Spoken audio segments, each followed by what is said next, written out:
Kulang ba palagi ang sahod mo at wala pa rin ipon?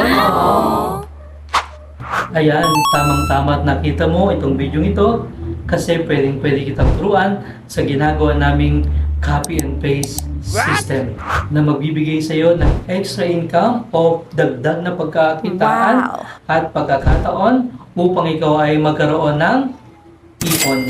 Ang gagawin mo lang is mag-copy and paste gamit ang iyong TikTok, Facebook o Instagram na kahit hindi ka monetize or konti lang ang iyong mga followers, pwede kang kumita dito. As long as meron kang cellphone, internet connection at account ID na sinasabi namin kasi diyan papasok ang iyong income sa pagka-copy and paste. Kaya kung ikaw ay isang OFW, retired, teachers, nurse, police, o isang housewife na gusto ng extra income kasi hanggang ngayon wala ka pa rin ipon sa iyong trabaho, tamang-tama itong video ito para sa iyo.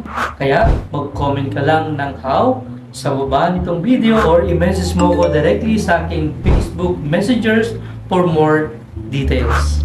Tara, ipon tayo!